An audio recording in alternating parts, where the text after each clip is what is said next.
Well, hello there, Aries. All right, it is time for your new moon reading. We have a new moon coming up 22nd, 23rd, something like that, depending on where you're at. All right, so let's get into this reading. New moons are about beginnings, so we're going to look at what cycle is beginning for you or what is coming in to manifest or to work on. All right, if you're new to the channel, my name is Melissa and I do tarot readings, zodiac readings for the new moon and the full moon, except for the last full moon because we all got the flu and I had to skip it. But I also do witchy unboxing videos and Metaphysical Mondays where we talk about crystals and witchcraft and all that good stuff. All right, what do we have for Aries? Page of Pentacles. Definitely, I feel like something coming in. All right, we are a good show. The Emperor and the Queen of Cups. All right, so I feel like this is definitely like I want to say boss bitch energy. This is you coming forward, like stepping into your power is kind of what I feel like.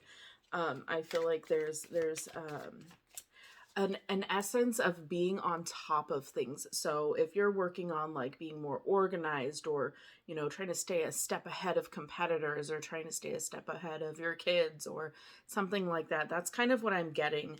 Now this Page of Pentacles is kind of young energy. It is a little bit almost naive. So I want you to pay attention. Also is kind of what I'm getting with the Emperor and the Queen of Cups. They're all looking the same direction. Let me show you what I'm looking at. They are all looking the same direction. And for me, from my point of view, when it's on the table, they're looking at the past.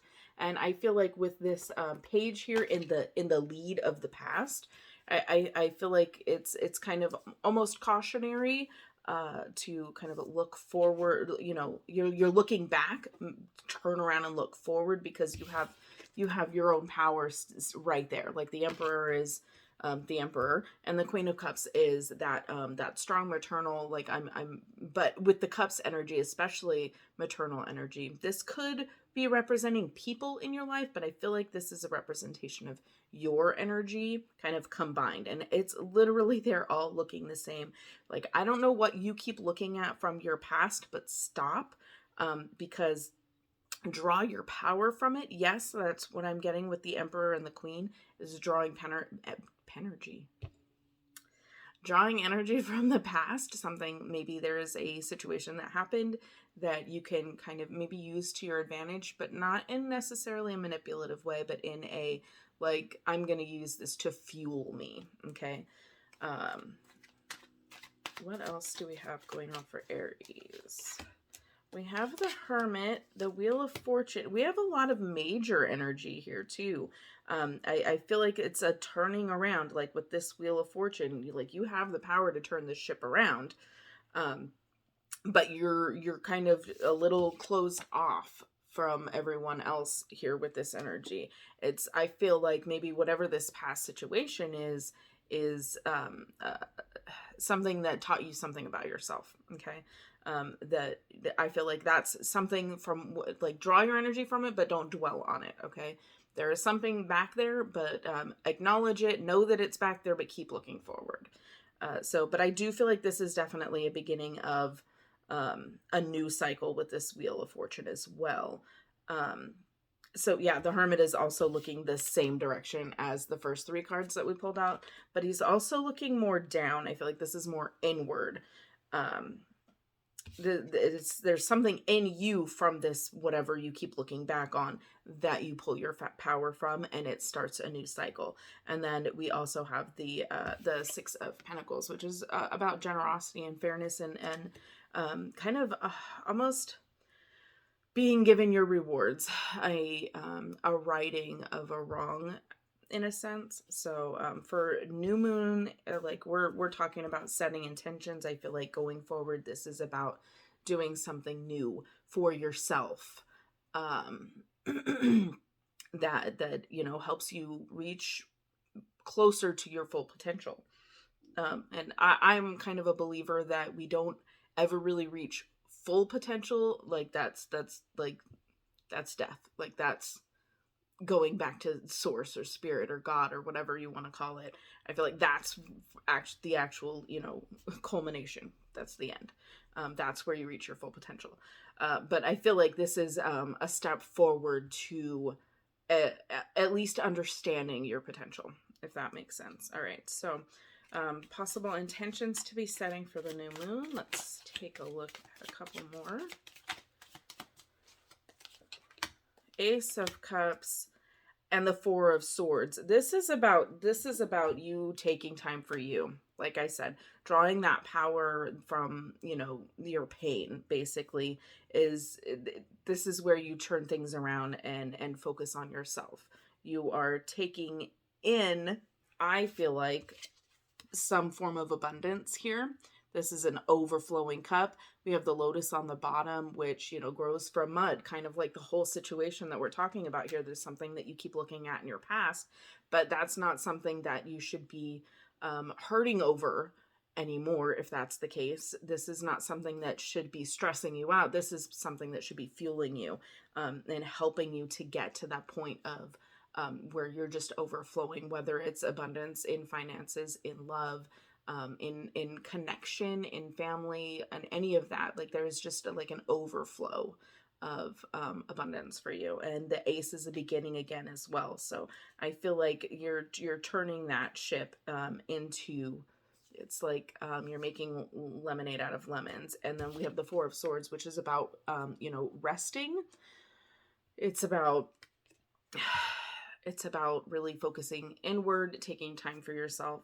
And I feel like that would be a good intention to move forward with for this lunar cycle. And that is about taking time for yourself. We all have similar energies between these two, right?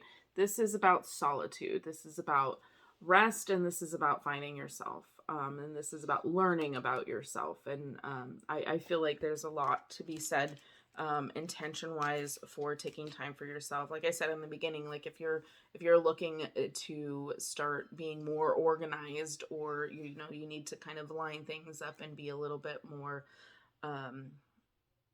in a pattern of, like, you want to create a new pattern for yourself. I put these in the wrong place. That's not where that goes. But yes, I feel like resting your mind, resting your thoughts. Swords are air energy, communication, thought, anything intellectual. Take a break from learning. There's a good time coming up for this because, like schools are going to be out. So if you're in school or whatever, you're learning a new trade or you're learning a new skill in some way, it may be time to rest from that and focus more on yourself. This is also, for me, a card of mental health. Taking time to address your mental health will, I feel like, bring some abundance here for you. And yeah, that could be love. It could be, but there are so many different types of love. It doesn't have to be romantic. I don't feel like this is a time to focus on romance. This is a time, I feel like all of these cards are indicating that it is time for you to focus on you and giving yourself the abundance that you deserve. And taking a little step back from focusing on the past, and acknowledge it, know that it's there, and use it to drive you forward. There's a meme that went around years ago, something about that, there's a reason why we have one mirror to look behind us, whatever, something like that. Like the rear view mirror is smaller. That's what it was. The rear view mirror is much smaller than the windshield because you're supposed to be looking forward, and you just check the past. You just check behind you. Check, yeah, that trauma's still there. That drama's still there. I'm going to use it. I'm going to drive forward. Like there's someone coming up behind me. I'm going to use that to go forward. That's my excuse. So yeah, that's what I'm getting. It's all about you. I don't feel like this is a great time exactly for romantic endeavors. I feel like this is more about you taking time for yourself, learning about yourself, and starting something new in your life, a new way of kind of doing things. So that is what we have for these. I'm trying to keep them to 10-minute tarot readings for your benefit and mine. It's exhausting, but I know you don't want to sit here and watch 30 minutes of card reading of me repeating the same thing. So I just get to the point. 10-minute tarot. If you're feeling this, if this resonates, don't forget to subscribe, like the video, push it in the algorithm for more people to gain some understanding in their life. and I will see you in the next one. I have 2 new decks on order that I will be doing walkthroughs, so if that's something you're interested in, keep an eye out for that as well. Always remember that the magic you seek, it's in here, baby. Have a blessed day.